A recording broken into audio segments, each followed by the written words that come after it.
Hey, Bills Mafia. We know there's only one topic every day. All Bills, all the time. And now Matt Beauvais and Sal Capaccio are going really deep, talking Bills all year long, because it's always game day in Buffalo.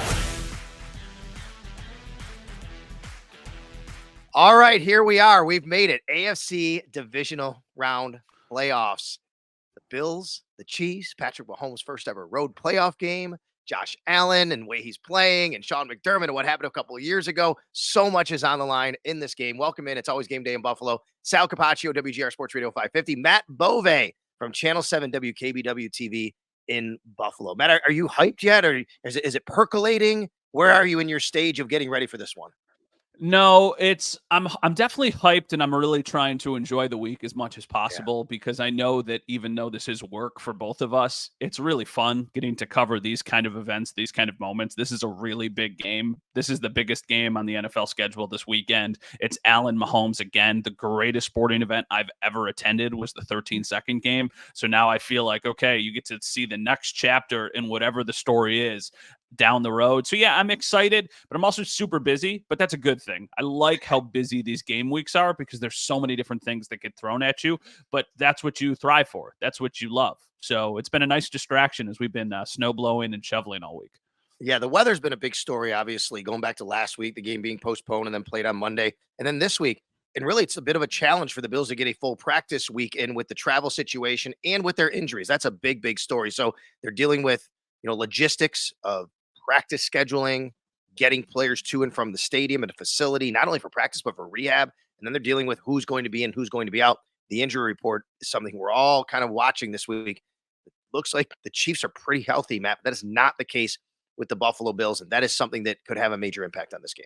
Yeah, definitely. And I think that when we heard from Sean McDermott, I normally would say the first time this week, but it's not because we heard from him on Monday and on Tuesday and then again on Wednesday. But I felt like the Wednesday injury report, even though it was very long, there was also a little bit of optimism there because of Rasul Douglas and Tyrell Dodson and then Taron Johnson being considered a limited participant. And I know that those ones have a much more likely chance. I shouldn't say this, but I feel like they all have a chance to play this weekend. Terrell Bernard, I would have never in a million years thought that there was a chance that he would be available at any point, even this season. And then for Sean McDermott to say, there's a little bit of hope. Those guys don't say anything unintentionally. Like, he would not be saying that if they're look at the way he treated the Daquan Jones and Matt Milano updates throughout the course of the season. Brushed it off, barely addressed it, pushed it to the back burner. He never really said, hey, there's hope, until he started getting pressed about Daquan Jones more. And then they said, yeah, we'll see what happens down the road. For him to say there's hope is honestly more than we get for guys who have routine injuries who might be available to come back. So maybe that does mean he could be available. And if he can, wow, what a massive, massive win that would be for the Bills. All right, so Sunday night, 6:30 p.m., we're going to know where the AFC Championship game is going to be played by the time this game's kicked off. Will it be in Baltimore for the winner of this game to go there? Or will it be at the home of whichever team wins in Orchard Park between the Bills and the Chiefs? We also will know by then, probably, Matt, if Taylor Swift is in Orchard Park. I guess I expect her. I'm not really sure. What do you think? Yeah, she'll be there. And I think that there's other people who are going to be there too, because now you'll get Jason Kelce, right? Yeah, that's he's true. Retired and he's not playing. Yeah, you'll get Jason Kelce, and you'll probably get Donna Kelce, and you'll probably get Taylor Swift. And there's going to be people who are listening to this, and they're going to roll their eyes, and they're going to say, this is a football game. Stop talking about that. I know. I'm just saying it's a big story nationally. Every time she pops up on TV, she is the top, like the person of the year. So I don't think, can I tell you a fun fact about Taylor Swift? Sure. Taylor Swift has been on AM Buffalo, formerly of Channel 7, when she played the Erie County Fair back in 2007. She came in and did an interview. So Taylor Swift has been in our building and our studio for an interview, which is just so ridiculous to me. Hey, listen, wives, girlfriends, family members, they come to games all the time. It's all good. I mean, it's good for the NFL. It's good for the brand, having someone like that. And, hopefully for Bills fans' sake, they send her back on her tour, not thinking about the next week, because it'll be back here in Orchard Park or maybe in Baltimore. All right, now, this is what's got to happen right now. Matt's going to talk a little bit with some Chiefs guests. We got Dan Portillo, right? Dan Portillo and Trey Lawrence. Trey Lawrence from the Fastest 40 podcast. I live in the city, folks, and if you live in Western New York, the way the snow is, sometimes you have alternate parking, sometimes it's days, sometimes it's times a year. I have an alternate parking in my street. I actually have to go move my car right now. So, Matt, you take it from here with the guys, and I'll be back. Yes, I will do that, Sal. You go flip your car to the other side of the street. I will go look at my car in the driveway of my house on Grand Island and think about moving it to the other side of the street or the other side of the driveway, and we'll catch up with Dan and Trey on the other side. Well, Chiefs week means that we got to talk to some people who know a thing or two about the Chiefs. We are joined by Dan Portillo and Trey Lawrence from the Fastest 40 podcast. Gentlemen, thank you for joining me. I very much appreciate it. Absolutely, man. Appreciate you having us on. Yeah, you bet. Looking forward to this. So, boys, what's the vibe this week? What are people thinking? What are Chiefs fans kind of feeling this week? Dan, we'll start with you. There's definitely an air of confidence. I'll put that out there. It's like, obviously for the Chiefs, this has been a down year offensively for Patrick Mahomes and company, and, kind of relying on that defense. I think we've kind of bought into that mindset that we're not the teams of old, put quotes around that. It's really just been a different shift in the way that we win games. But I think there's a lot of confidence amongst Chiefs Kingdom in general about how we're going to perform, at least. Trey, how much of that is tied to the performance against the Dolphins in the wild card, and how much of that has just kind of been building? Because I'm sitting at home, obviously the Bills game gets moved. I'm watching the Dolphins-Chiefs game. It was never even in doubt, and the score probably didn't even indicate how close the game should have been. I mean, the Chiefs should have won probably by 30. Just they kind of stalled out in the red zone a little bit. Was that what people needed to see? Like, hey, the offense is good. We know the defense is good. Or has this been a little bit longer of a time coming from maybe, the people who actually follow the team and are fans of the team? No, I think it was a complete flop from what we've seen all season, right? There's been a lot of, hesitation and buying in on this team all season. And once we saw that kind of come to a head here in the playoffs, and everybody saw that Chiefs team that we've seen for the last 5 or 6 years, everybody got that same feeling that we had for the last 5 or 6 years. So I think the win over Miami definitely, brought Chiefs fans to a more of a confidence factor there. And I think there's a lot of excitement to go on the road. There's a lot of conversations outside of Chiefs Kingdom about can Patrick Mahomes do it on the road. But I think there's a lot of confidence and excitement within Chiefs Kingdom to go out there and experience that as well. So, Dan, for me, as I've watched the Chiefs this year, their defense is exceptional. I know it's been 6 straight games. They keep opponents under 20 points or less. They're just rock solid on that side of the ball. What has been different about them this year? Is it personnel? Is it the way they're being coached? Why does it feel like now that's just as much their bread and butter as maybe their offense? Yeah, I mean, if you look at it too, the defense on paper is the youngest in the league, just the average player age for our starters. So I think a lot of it's just them being able to gel finally. We've spent a lot of draft capital on picks like McDuffie, Karlaftis, and so on and so on. And finally, those guys are building up enough chemistry and getting those opportunities that maybe they didn't get in years previous, where they were buried a little bit on the depth chart behind guys that we've seen leave in free agency, whether it be, Tyrann Mathieu, Frank Clark, Kendall Fuller, and years past having him. So finally getting that where, these players get drafted, they're homegrown, they've grown in Spagnuolo's system. I think you get a better feel for what he's expecting of you whenever those game plans are put together. I think that's the biggest contributor. Obviously, we've had some standout performances, some guys that were rookies last year taking that leap forward. Karlaftis with 10 sacks, McDuffie, first team All-Pro at this point at slot. So, and then of course, L'Jarius Sneed with the biggest snub of all time, I think, and at least as far as Chiefs players, I think should have been All-Pros or Pro Bowlers.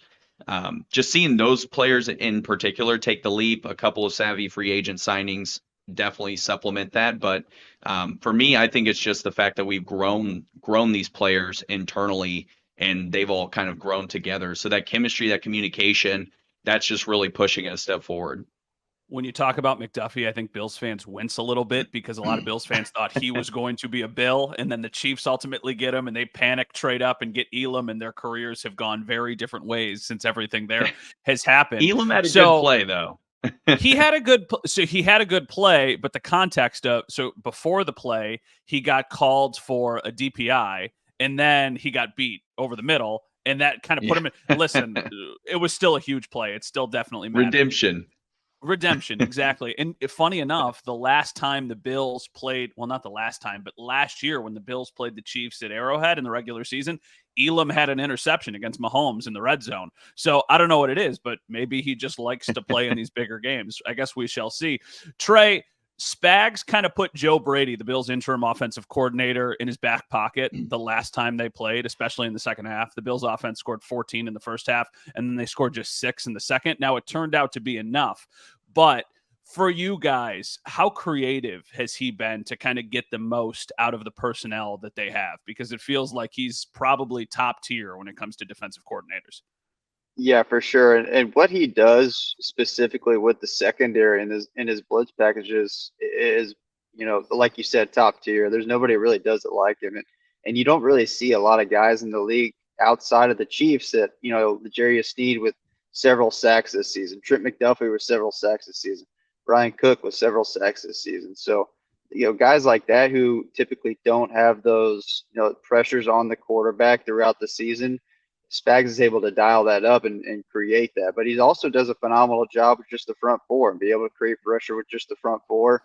And there's been a highlight clip from the Dolphins game. I don't know if you guys have seen where they ran that, 2 high, 1 high, and then back to the 2 high, all pre-snap.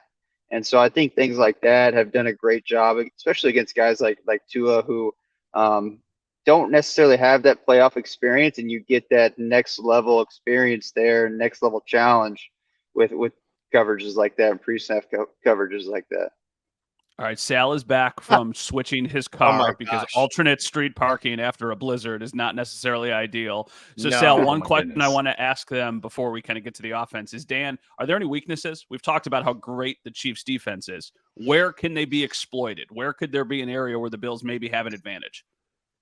Yeah, I mean, I think the biggest thing that glares at me as far as a weakness for us is our run defense. We're not always on top of that in particular, right? Where our strength comes is pressuring the quarterback, making the quarterback force bad decisions on the secondary. We're not really good at generating turnovers either. That's something where we struggle a little bit. So, with Josh Allen, just his turnover history and everything that goes into that, there is potential for us not to really push him into those areas where he's, throwing some kind of an errant throw. Or if he does throw it, there's not a good chance we're going to come down with the ball. So, those areas in particular, I think with the run game, James Cook, what he's been able to do so far for you guys, that's probably the thing I'm most concerned with, as well as Josh Allen's scrambling ability. Just generating those yards on the ground is something that, we could be a little bit better at. We were good at stifling the Dolphins. It was -30. So I don't know how much of that was, where the weather assisted us. But, that's definitely one of the few holes that I think our defense has where, we could be exploited a little bit. Hi, guys. Good to talk to you. Good to see you. So my apologies for jumping on a little bit late. So just a quick story. I don't know how it works in Kansas City. I live in the city of Buffalo, the actual city, and I don't have a driveway. That's like the houses are kind of right next to each other, and we have to park on the street, and it's alternate street parking every Monday, Tuesday, Wednesdays on the left, Thursday, Fridays on the right, weekends, holidays, wherever you want, from 9 to 4. Well, with a driving ban, because of the snow, no one really has to move their car because no one's expected to be out there driving. Well, the driving ban was lifted, and my wife says to me right before we go on here, your car's on the wrong side of the street, right? I'm like, oh my gosh. So I had to get outside. I had to switch the car. You probably don't have to deal with things like that in Kansas City or Matt up there in Grand Island. No, exactly.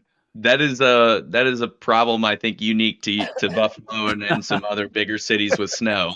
We don't get the lake effect here. No, and I will tell you though, I've lived in this house for 12 years. I've probably had close to, maybe I had 15 tickets or something like that, and it adds up. But you don't want it to happen, but it does happen. You forget sometimes. Things like that happen. So I apologize for that. I don't know what you've covered so far, but I did have a question I wanted to ask. Go ahead. Just defense, Sal. We've just talked defense. I figured I'd save the good stuff for you.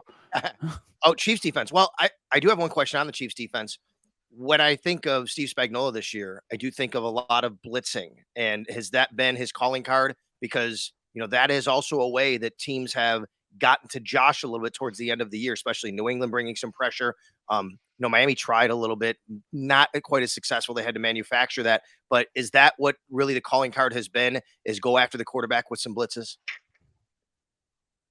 Yeah, I would say so. I think that's and not new to this year either. I think Spags has done a really good job with that the last several years that we've had him on our team, and I think it just continues to grow. And kind of like what Dan said earlier, with growing these guys internally, these young players that we draft internally or pick up from another team, he does a really good job of developing these guys and bringing them in and making sure they fit into a spot where they're comfortable on the defense. He doesn't really put guys in uncomfortable situations. He makes sure that they're able to perform where he expects them to perform. And I think that's where he grabs somebody and really makes maybe a 6th-round pick come out and shine where nobody else would have seen that guy.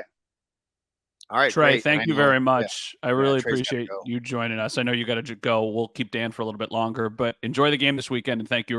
We really appreciate it. All right, guys. Yeah, I appreciate the opportunity. See you, brother. Of course. Dan, Patrick Mahomes. He's a Pro Bowler. He's an everything. But it feels like from the outside, nobody is denying Patrick Mahomes is still the best quarterback in the league. Is it all the receivers? Is that why their numbers are not nearly as good? Or does he deserve any of the blame? I have a hard time blaming Patrick Mahomes for anything because of everything he's brought our city and and it's more than just what he does on the field, it's off the field too. So this guy has like an aura around him, right? And it's almost like he can do no wrong. But when you look at it at a more detailed level, you can tell he is lacking confidence in our guys in certain situations. And I don't want to shift that to the wide receivers necessarily, but he needs to throw the ball the same way he would throw the ball in any situation. And you can tell he's maybe floating it a little bit too much or underthrowing somebody or, whatever the case might be. It's definitely some of his throws have been errant, and it's where guys are having to catch behind them. And guy can't be perfect all the time. Right. There's going to be some flaws here and there for sure. But I think what we've seen, at least with the Dolphins game, was a little bit of a confidence boost and more trust. Like he hit MVS on a 5-yard slant. And there's been situations where guys are wide open. And because of what they've done previously, he's not throwing the ball to them. So we've seen a little bit of a shift in that in this last playoff game. And I'm hoping that we can use that as a foundational piece to build more trust as we move through the playoffs, especially going against you guys. We can't, it can't be a situation where he's underthrowing somebody and, we're giving Jordan Poyer or somebody an easy pick. Like we just don't need that. That's where we really kill ourselves too, is with those turnovers. And Mahomes has had a career high in interceptions. So, those are all pieces I think are worth noting for sure. There's a little bit of blame. Well, look, I do think that there's good reason. The receivers, it's been well documented this year that, they lead the league in drops and things like that. You see Mahomes, he puts the ball in the money sometimes and your guys just haven't come up with it. Kadarius Toney, he's had times where he struggled. He's been in and out of the lineup. I know that. But the guy that's come on here is Rashee Rice. Really, what has he been able to do for this offense, especially late in the year with the way that he's been able to kind of come on and become more of a trusted factor and receiver for Patrick Mahomes? Talk about a saving grace, man. Even Travis Kelce had 3 drops in that game and has had multiple end zone drops. And, I don't know what it is with him necessarily and his woes. Maybe it's an injury. Maybe there's something that really is nagging him that's causing some problems. But Rashee Rice, man, just seeing his elevation, he's the most productive rookie receiver that Andy Reid has ever drafted in terms of the rookie season. The highest receiving yards, the highest touchdowns, highest receptions, and he set those marks for the Chiefs franchise as well. So seeing his emergence and knowing that we have a really solid piece going into next year's offseason, knowing that that's like the main project, right? Anytime, and I'll give Brett Veach some credit for this as well. Anytime we have a downfall, whether it be our offensive line going against the Bucs in the Super Bowl, whatever the case is, he's been able to pump some resources in there and get that problem turned around. So Rashee Rice, I think, is a good piece for us to keep moving forward, to give Mahomes that confidence that he's going to need going against the Bills, but also something that we can build off in the future too. So I'm loving everything I'm seeing from number 4. I want to eventually get to Kelsey, but I think probably most Bills fans know that Rashee Rice will be the number one target, at least wide receiver Yeah. wise.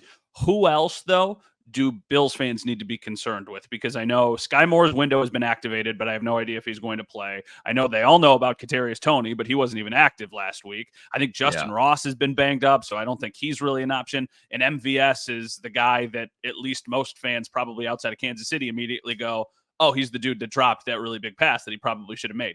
Is MVS still target number 2, or is there somebody else who's emerged in that role? In the passing game, I mean, talking about the wide receiver group, I was hoping that we were going to get McCole Hardman involved more in the last playoff game, knowing, some of those guys you mentioned weren't going to be playing, Tony, Sky Moore in particular. But I think Justin Watson is that sneaky number 2 target in those situations where he's catching something big over the top at least once in those games, whether it be a 15, 20 yarder. I think that's big for our offense this year. And then, some of those key receptions, whether it's like a 3rd and 8 catch, like with the way our passing game has worked so far this year, if you get 4 targets, if you get 3 targets, you're likely second highest receiver targeted. So it's a very low bar in terms of what that looks like. But Justin Watson, I think, is that guy that would emerge over a Tony, over a Sky Moore, unless we're looking at red zone and getting somebody involved in a screen pass. Like, definitely worry more about Hardman, worry about more about Tony or Moore in those situations. But just between the 20s, I think it's going to be Watson for sure.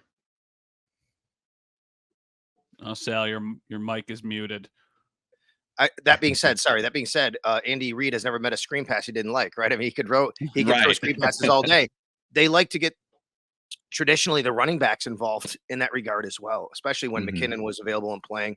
But what does that look like out of the backfield? Those guys getting involved in the passing game, Well, in the backfield, McKinnon still not going to play. right? He's unfortunately dealing with that injury. Clyde Edwards-Helaire, we've seen a little more production from him. I've actually been kind of pleased with what I've seen from him.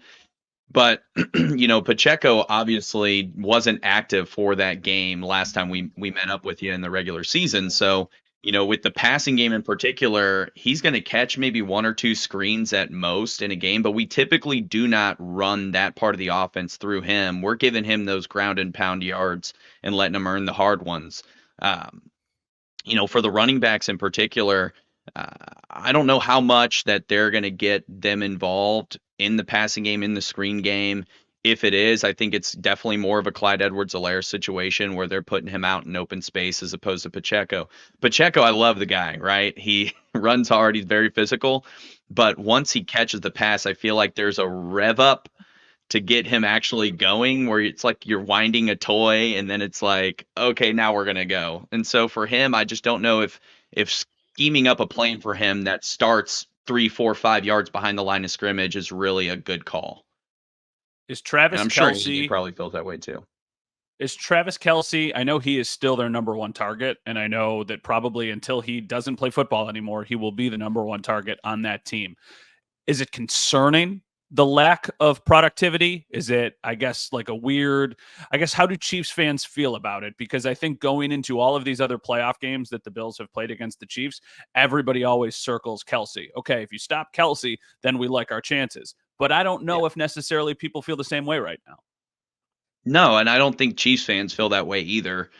In terms of him being, you stop Kelce, the game's over. Because we're winning games where Kelce is getting 16 yards receiving, 25 yards receiving, whatever the case is there. It's definitely been a little bit of a paradigm shift for us as fans to watch the offense and not see Kelce get those yards after catch that we typically see. He catches the ball, it's almost an immediate tackle situation. We had a really good yard after catch play against you guys, but Tony was about a foot off of a foot off sides in that one. But other than that, we really just haven't seen that a ton. And I think, he's 34. He's getting to that point in his career where, you start slowing down. Father time is undefeated. That's the phrase, right? And so I think we're starting to see that, maybe it's time to plan for the future with that position. I don't know if Noah Gray's that guy or what that might look like. I really wanted us to take Kincaid personally. I think that kid's a freaking stud. But with everything that we've seen with Kelsey, right? He didn't get the 1,000 yards. It's going down to, kind of a regression a little bit. And who knows? Maybe he comes back for age 35 season and pops off again, puts up another 1,200. And it's funny to talk about this way because a down season for Kelsey is 90 catches, 980 yards, and 5 Right. touchdowns. Yeah. So It's the same thing we say about Stephon Diggs, right? Like, where's Right. where's the production? He's got 107 catches on the year. Can we give the guy a break? He's not going to catch 146 every year. All right. Yeah, you're right. You're right. And I do wonder though, you go back to the opener when he got hurt right before the game and he missed a Mhm. couple of days of practice. And Eric Wood, our color analyst on the radio broadcast, who used to play center for the Bills, he's talked about this before and said, look, when you have an injury early in the year and you don't really get a break and you're grinding every week, that Mhm. can just maybe he just never fully recovered because every week you never get that reset kind of. And I do wonder sometimes that maybe that's something that he's dealing with because on top of Yeah. age, that can happen. And look, Jason, it looks like he's going to retire. So there's a lot of questions about if Travis and Jason would walk off together in the NFL. That was our fear. I think coming into this season is like, are these guys, they're really close, obviously. They have bright futures off the field once they call it quits. Jason, when he officially calls it quits, I guess, will have that opportunity. So, that's something where we're like, okay, if Kelsey decides to hang it up, we retire that number 87. Is he gonna, what's our plan from there? Right. That's up in the air, I think, for sure. Now he's come out in another presser recently and addressed those questions because he did that spread in, I think, Vogue, something like that, or Variety, one of those magazines. And he said, asked the reporter who asked the question about retirement. He goes, "Don't you think about retirement too? Am I the only one who isn't, focused on eventually retiring?" Right. And so I think making light of it and just saying, I'm going to be here for the long haul is a nice vote of confidence. But guys retire all the time without warning, and that's definitely something that we're looking for. Going to keep our eyes open for. Dan, the last one for me is if the Chiefs win this game, why? And if they lose this game, why? What do you think?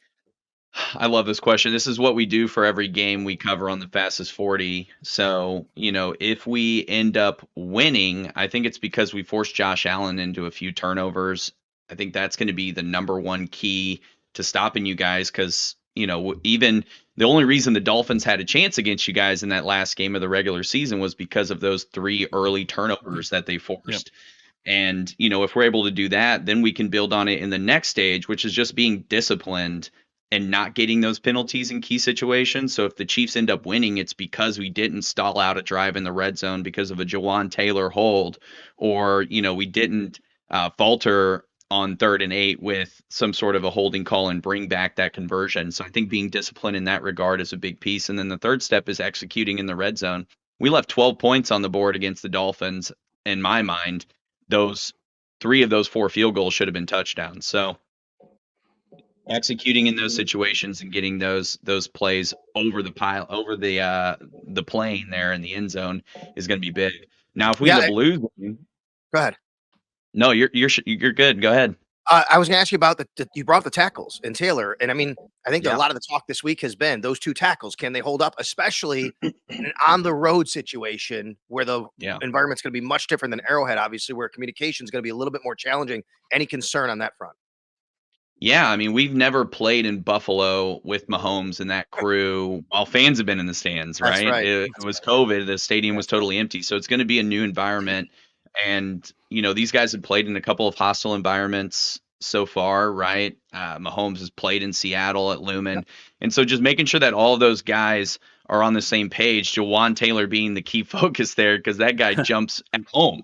So just making sure that we're good to go there is going to be big for sure. I am a little bit concerned with Donovan Smith. He's had lingering neck issues. So making sure he stays healthy too is going to be big. Definitely. And Wanye Morris, who filled in for him, was in concussion protocol, but I believe he was already been practicing this week. So I would imagine he should be cleared. Yeah, I would expect him to be cleared for sure. Yeah, definitely already suited up and practicing out there. So yeah, the tackle's definitely a big concern. And I think if we end up winning, it's because. Or did I answer the losing first? Sorry, we got off. You answered the winning and said if you get turnovers. Yes, if we get turnovers, that's going to be the big one. If we end up losing this game, I think it's because you guys force some turnovers on us, some timely turnovers, get Mahomes to feel, that lack of confidence in that receiving group. And then also just exploiting that hole in the defense that I said earlier. We saw what your guys' offense can do when James Cook gets heavily involved. And, your offensive line is really strong. I've always appreciated the Dion Dawkins. You already know University, and anytime he comes up, everything you guys are doing up front, you have a lot of really good players. Mitch Morse being an ex-Chief, love to follow him a little bit too. But that James Cook, that's the piece that I'm the most concerned about. I feel confident about Snead and McDuffie and their ability to sort of limit Stephon Diggs. Gabe Davis, is he going to play or not? I haven't Up seen in any the air. updates on it. Up in So the I air. mean that's going to be another piece too that I think will play into what your game plan looks like.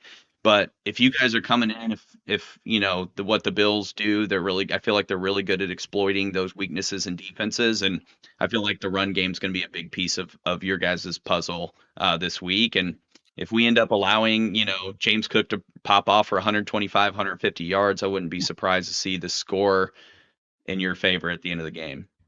That is Dan Portillo from the Fastest 40 podcast. Dan, tell everybody what you got planned this week if they want to hear more about like the Chiefs side of things, and then obviously everything else around the NFL. Absolutely. No, I appreciate that. We're going to be live at a local bar here in Kansas City a few hours before the game. So that'll be on the Odyssey YouTube page going live. Just kind of talking about Bills and Chiefs and figuring out really what we need to do from a game plan perspective to get the win and advance to our 6th straight AFC Championship game. So hopefully we can accomplish that. Otherwise, I wish you guys the best of luck. If we're going to lose to anybody, I'd rather it be the eventual Super Bowl champions. I do have a good respect for Josh Allen and what the Bills are building over there, and I think McDermott gets a lot of a bad rap too. So. We'll see how everything rolls out this Sunday. I wish you guys the best of luck and appreciate it. What a Thanks, gentleman. buddy. Thank you, Dan. Take care, guys. All right, you got You it. too. So, Matt, listen, by the way that Dan just wrapped up that, I will say, to me, is pretty emblematic, I think would be the word I'd use, for what my experience has been with Chiefs fans since I was a little kid. They're just Mhm. really nice people. I've always said, going back to the Super Bowl years when I was growing up, going to the stadium in the 90s, through playoff games, they came here in the divisional round, they came here in the AFC Championship one year. And I've always said Chiefs fans are the nicest road fans I've ever encountered, and that remains true. And when you go to Arrowhead, we see the treatment they give us and the media and fans, the Bills fans, and we're very similar fan bases here. So I do think that when he says like, "Hey, wish you the best" and all that, that is actually how those people are out there in the Midwest. Very good hospitality. Yeah, I mean, we've been to Arrowhead now our fair share of times. I think it's 5 times in the Yeah. last 4 years or something ridiculous. My first time at Arrowhead was the AFC Championship, and before I went to the game, we did a bunch of stories with fans because that was so much of the story, and we went to a place called Al's. It's a bar and grill, I think in Parkville, Missouri. Have you been there, Sal? No, I have not. No, I haven't. Okay, so he is a South Buffalo guy who went to Timon, who moved to the Kansas City area to work in pharmaceutical sales, but then realized there were no good chicken wings in the Kansas City area, and he opened up his own place. Okay, I And have been here. I have been here. That's right. I went not that trip you were there because I wasn't on the road with the team. But Mhm. I have been to this place. You're right. And it was awesome, but it was funny because he has kind of adopted the Chiefs as his second team. And I remember him telling me that the fan bases are so similar and that most of the people who were working in the restaurant and the fans that were there when we happened to be there were Chiefs fans. And there was just so much kind of mutual respect between the two of them. Now, I think as you get further away from that first matchup, that respect starts to turn into more of a rivalry. I think at the beginning, it's like, Yep. wow, we really, really respect what these teams are doing and we like them. We just don't want them to win. I think over time it has become a little bit more competitive and fierce and still both. And I think a lot of that reflects the quarterbacks, right? Because Allen and Mahomes are friends off the field, but they are both ultra competitive. I think for Chiefs fans, there's probably some sort of satisfaction knowing that you have the chance to end Allen's season 3 out of the last 4 years. And for Bills fans, it would feel extra sweet to beat this team to ultimately get to where you're trying to go. There is a bigger picture here for sure. And I've been thinking a little bit about legacies this week and what this week means, Matt, because I understand completely. There's more to come after this game if the Bills were to win. Of course, they would have to go to an AFC championship game. That could be at home, that could be on the road, whatever. They'd have to go to a Super Bowl, win it. But this team, what it represents, the mountain that the Bills have not been able to climb and get over, the Kansas City Chiefs in the playoffs twice over the last 3-4 years, going there in the regular season and winning 13 seconds, everything that's gone into this, like, this is it. You got him home. This is what this team's been wanting to get for the last 4 years, and now you have it Mhm. in your house. And for what Josh Allen against Patrick Mahomes and Sean McDermott and everything that's happened, especially following what happened the last time they were in Kansas City in the playoffs, I think this is a big legacy game. And again, you still have to build on that legacy if you win, but if you lose, all of those things we've talked about are going to be front and center and even more so. Yeah, I guess the question for me is, and I think I know the answer to what you're going to say. I've heard people talk about this on sports TV all week. Obviously, I've been pretty locked in on all this stuff. Is this Josh Allen's biggest game? This is the biggest game he'll ever play in his career. And I think you would immediately go to the AFC Championship game in 2020, because at that point you're one win away from a Super Bowl. But I also don't think the expectations were really there then, right? Like, that it felt like the Bills were a year early when they were trying to get to the AFC Championship, and I think they exceeded expectations around the league. And when they lose that game, myself and thousands and thousands and thousands of other people said, hey, you got to learn how to win, but eventually you're going to get back. Well, that was 4 years ago, and they're still trying to get back to that point. And now that it's at home, I feel like it ramps up the pressure even more. I think that might make Allen even more dangerous, because he is somebody who I think thrives off that. But I think there's an argument to be made. This is the biggest game of his career. Yeah, I understand that completely. And for Andy Reid and the Chiefs and Patrick Mahomes, they're made, right? It doesn't matter. I mean, Oh, yeah. it does matter, of course, but if they lose this game, there's no questions about their legacies. There's no questions about if you just tip your hat and say, hey, we went to Buffalo. We got some things to clean up, but we got Lombardis and MVPs. You don't have to worry about that. That's not the case in Buffalo. They haven't reached their ultimate goal. We will know also by the time these teams kick off Sunday at 6:30 where the AFC Championship game will be played. Meaning maybe not exactly, but it'll either be in Baltimore if they win, or it'll be at the winner of this game. And I'm going to say this, Matt, for America, the Bills cannot let the Chiefs host the AFC Championship game again. If the Texans happen to win, oh my God, the environment and the knowledge knowing that you'd be home next week versus another year at Arrowhead for a Kansas City Chiefs for the rest of America to watch. America needs the Buffalo Bills to win here. It was the same situation, though, last time when the Bills, the 13-second game, right? Because if they would have won, they would have hosted the AFC Championship against Cincinnati, and then they lose. And I think that was just another the game ended such a ridiculous way that I don't think most people were like thinking about that. They were thinking about what the heck went wrong. Yeah, I mean, I don't think Houston is going to win, but they've got a really, really great quarterback, and they're kind of in the same boat we were just talking about of the Bills in 2020, where I think they're a little bit ahead of schedule. And when you're playing with no fear because the expectations are not as high and the pressure isn't as significant, then I think you can really shock some people. And also, Lamar hasn't been great in the playoffs. He's been good, but he hasn't been great. He's got, I think, one playoff win. And I know playoff wins and regular wins are not just a quarterback stat, but you want to see your quarterbacks perform in the biggest moments. And I think back to what Josh did a week ago. He was amazing. Josh Allen in the playoffs is a sicko. So I don't know. I'm not completely dismissing the idea that the Texans could go into Baltimore and get a win, but we shall see. If the Bills do win this game, it'll be back home a week from Sunday against the Houston Texans. I've already peeked ahead just to see, because we've had all this weather stuff going on, not trying to count chickens or anything. It would be about 30, 35 degrees, maybe a little precipitation, not too bad. If they have to go to Baltimore for the AFC Championship, in the 50s with some possible rain. Oh, of course, right in Baltimore, some possible rain. It's always raining in Baltimore when we go there, but that's what you're looking at for weather possibilities. We just talked about the AFC Championship and where that could be. How about on the NFC side before we get out of here, Matt? What do you think about the chances of Jordan Love and the Packers kind of rerunning it back what they did against the Cowboys, going to San Francisco and pulling a big upset? I think that nobody should be written off. There's 8 teams left. Everybody's got a chance. But I think the 49ers are an entirely different beast than what the Cowboys are. I think Jordan Love played great. I think they ran the ball well. They had some big splash plays. But the things that led them to their success against the Cowboys, I don't think will lead them to success against the 49ers. I don't think you can bank on multiple turnovers in a pick six. I don't think you can bank on multiple big plays down the field. I think you need to play a much more methodical, rhythmic game.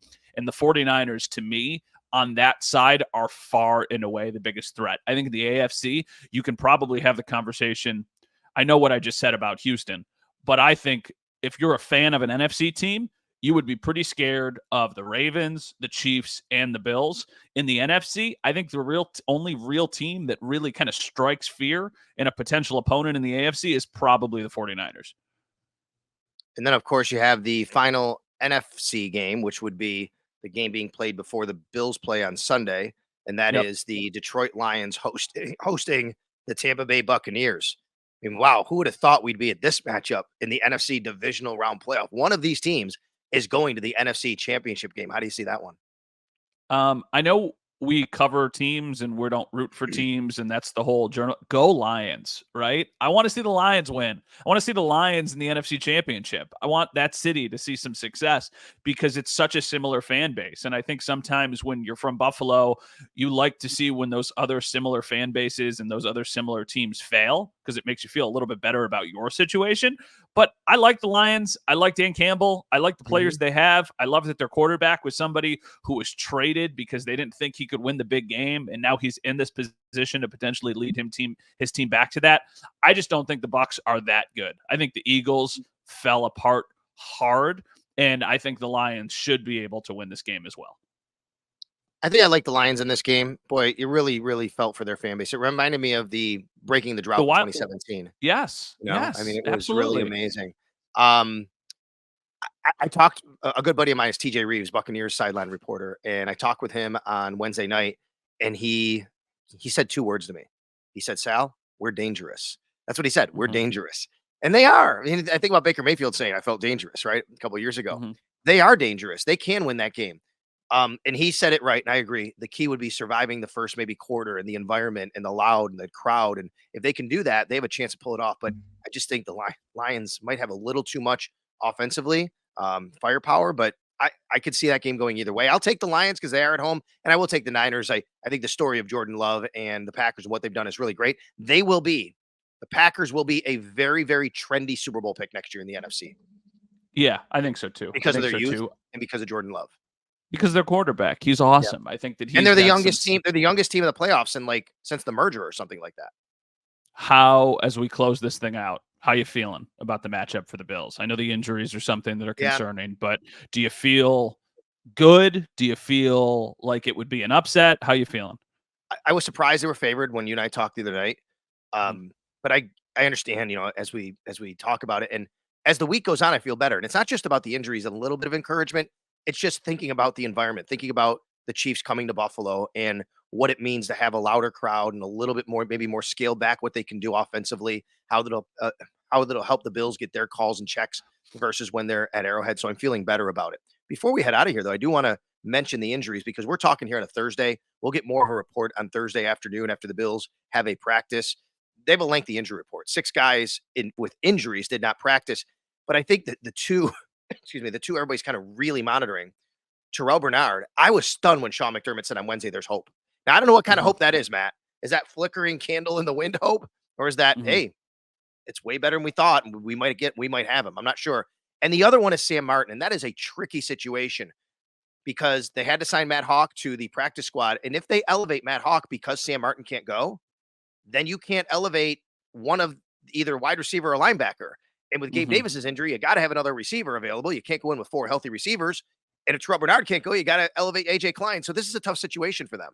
It's a tough situation for them. I think that even though we're still early in the week, and once again, we're recording this before practice on Thursday, correct. I think that Dodson and Rasul Douglas were both considered limited on Wednesday is a good sign for their potential availability. So conceivably, you could have Dodson and then you could have AJ Klein not play, but he also just led your team in tackles. And I don't know if you would really want to not have that luxury. So this is a big Sam Martin week 2. And then the one guy that you didn't mention that I think is a very significant piece is Taron Johnson, just because he means so much to this team when he is on the, especially against this opponent. You really want that guy available. It's a concussion. Concussions are almost impossible to predict.